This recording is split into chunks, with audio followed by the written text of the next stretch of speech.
Bhavana TV. Guntur జిల్లా తెనాలిలో వ్యక్తి దారుణ హత్య. నందులపేటకు చెందిన ఏసీ మెకానిక్ షేక్ ఫయాజ్ అహ్మద్ను గుర్తు తెలియని దుండగులు బండరాళ్లతో కొట్టి చంపారు. తెనాలి నందులపేటకు చెందిన ఫయాజ్ టెలిఫోన్ ఎక్స్చేంజ్ సమీపంలో ఏసీ మెకానిక్గా పనిచేస్తుంటాడు. శుక్రవారం అర్ధరాత్రి తెనాలి టీచర్స్ కాలనీ శివారు ప్రాంతంలో నివాసం ఉంటున్న హిమబిందు అనే మహిళను కలిసేందుకు స్కూటీపై వచ్చాడు. కొద్దిసేపటికి తీవ్ర గాయాలతో పడి ఉన్న ఫయాజ్ను మహిళ ఆసుపత్రికి తరలించగా అప్పటికే మృతి చెందినట్లు గుర్తించారు. శనివారం ఉదయం ఘటనా స్థలాన్ని పరిశీలించిన DSP Janardhana Rao, 3 town CI Sambasivarao అక్కడ వివరాలు సేకరించారు. డీఎస్పీ జనార్దనరావు మాట్లాడుతూ ఘటనా స్థలంలో హిమబిందు అనే మహిళ గత 10 ఏళ్ల క్రితం ఇల్లు నిర్మించుకుని నివాసం ఉంటుందని చెప్పారు. ఫయాజ్ రాత్రి ఆమె ఇంటికి వచ్చి వెళుతుండగా ఎవరో గుర్తు తెలియని వ్యక్తులు దాడి చేశారని హిమబిందు తెలిపిందని, ఆమె గాయపడ్డ ఫయాజ్ను ఆసుపత్రికి తరలించిందని అన్నారు. ఎవరో గుర్తు తెలియని వ్యక్తులు దాడి చేశారని చెబుతుందని, ఘటనా స్థలంలో కర్రతో బండరాయితో మోది చంపిన ఆనవాళ్లు కనపడుతున్నాయని చెప్పారు. క్లూస్ టీమ్స్ వచ్చి ఘటనా స్థలంలో ఆధారాలు సేకరిస్తున్నారు. కేసు నమోదు చేసి దర్యాప్తు చేస్తున్నట్టు డీఎస్పీ తెలిపారు.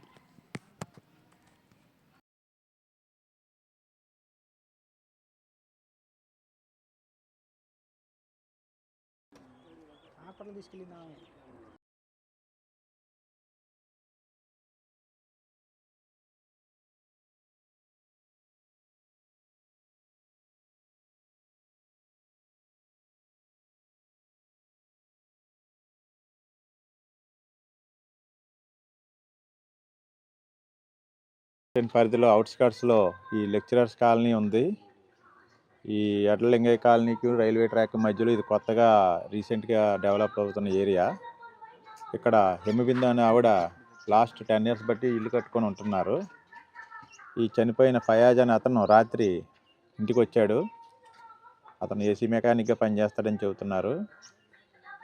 రాత్రి అరౌండ్ 10 o'clockకి ఇక్కడ గొడవ జరిగింది. గొడవ జరిగిన తర్వాత 12కి అరౌండ్ అమ్మాయి ఆటోలో ఈ చనిపోయిన అతన్ని తీసుకొని గవర్నమెంట్ హాస్పిటల్కి వచ్చి ఎవరో గుర్తు తెలియని వ్యక్తులు మా ఇంటికి వస్తే దారిలో చీకట్లో కొట్టారని చెప్పింది. దాని మీద మేము ఇన్వెస్టిగేషన్ టేకప్ చేసి ఈరోజు దర్యాప్తు ప్రారంభించాం. రీజన్స్ ఏంటనేది విచారణలో ఉన్నాం. ఫర్దర్గా ఇవన్నీ ఫైండ్ అవుట్ అవుతాయి. అక్కడ ఒక చిన్న కర్రతోనూ ఉన్న సిమెంట్ రాయితో కొట్టినట్టుగా బ్లడ్ స్టెయిన్స్ ఉన్నాయి. క్లూస్ టీము, డాగ్ స్క్వాడ్ అన్నీ వస్తున్నాయి. వచ్చాక మనకి వాళ్ళ మోటివ్ ఆఫ్ ది అఫెన్స్ ఏంటంటే మనం వెరిఫై చేస్తే కానీ తెలియదు ఎవరు ఏంటని. నమస్కారం. నిన్న రాత్రి నందులపేటకు చెందినటువంటి షేక్ ఫయాజ్ అహ్మద్ అనే 52 సంవత్సరాల వయసు కలిగినటువంటి వ్యక్తి ఇక్కడ టీచర్స్ కాలనీలో రైల్వే గేట్కి కొద్దిగా సమీపంలో హత్య గావించబడటం అనేది జరిగింది.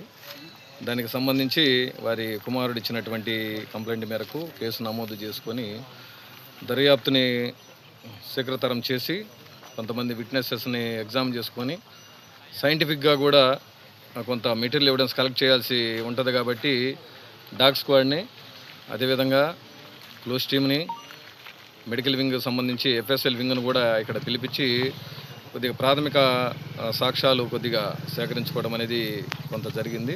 కొంత సైంటిఫిక్గా కూడా కొంత ఇక్కడ సీసీ కెమెరాలు కొద్దిగా దగ్గరలోనే అందుబాటులో ఉన్నాయి కాబట్టి దానికి సంబంధించి కూడా గౌరవ డిఎస్పీ గారు ఒక సబ్ ఇన్స్పెక్టర్ గారు అండ్ టీంని ఏర్పాటు చేయడం అనేది జరిగింది కాబట్టి ఇది బాగా టౌన్కి చాలా దూరంలో ఉంది, బాగా ఇంటీరియర్ ఏరియాలో ఉంది కాబట్టి ఇది ఎలా జరిగింది అనేది సైంటిఫిక్గా ఫస్ట్ ప్రయారిటీ బేస్గా తీసుకొని తర్వాత సెల్ ఫోన్ అనాలిసిస్ అంతా కూడా టవర్ డంప్ అనాలిసిస్ కూడా అంతా చేసేసి అతి త్వరలోనే కేసుని డిటెక్ట్ చేస్తామని ఆశాభావంతో ఉంది.